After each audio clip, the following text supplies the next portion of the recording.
Okay,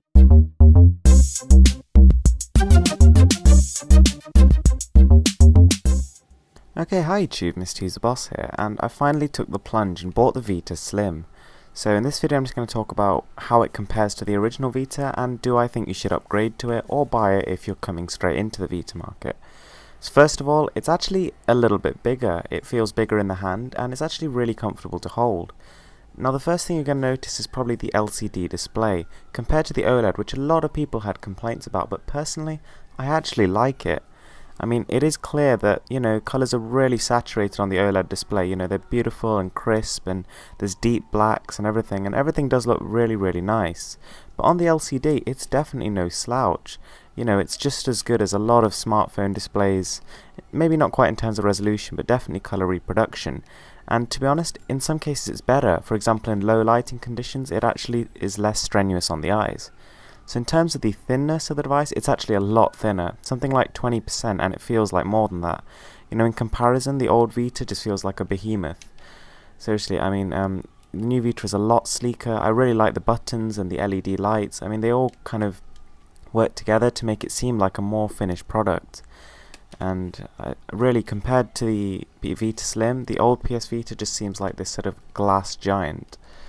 The buttons as well, I actually say are better on the new Vita Slim. The D-pad especially is significant improvement. The analog stick is exactly the same, so you're not going to notice any difference there. Now, one of my big complaints with the PS Vita is even without this skin, it was actually quite difficult to press the start and select buttons. They're a little bit too inside, whereas the Vita Slim, they have fixed that issue and the buttons are just a bit more prominent. The circle, triangle, square and X buttons are a little bit squishier as well, and they have a little bit more sort of give. So when we turn the PS Vita over, we can see that the two devices have differing sizes of the touchpad. The Vita Slim's is much smaller. Now this is a good thing for two reasons. Firstly, it means that you don't accidentally press it as much.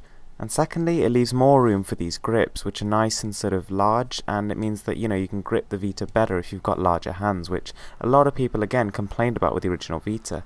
The finish is also a bit nicer and is a matte rather than the glossy finish that we had before. It's also worth noting that the new Vita now accepts micro USB, which means you can charge it with your phone cable, so it's just one less thing that you have to carry around when you take it places. As if that wasn't already enough, the PS Vita Slim has two more major benefits. The first is an extra gigabyte of free internal storage, and that's good for save files as well as a few games. The next thing is an extra hour, and to be honest, from what I found, it's more like an hour and a half of usage, which is absolutely massive. So honestly, I actually think you should upgrade to the Vita Slim even if you already have the old Vita, if you play it a lot. If you're buying a new Vita, then you should definitely get the Vita Slim, do not go for the old one now. Thank you for watching guys, I hope you liked this video. If you did, please give it a thumbs up and subscribe for more.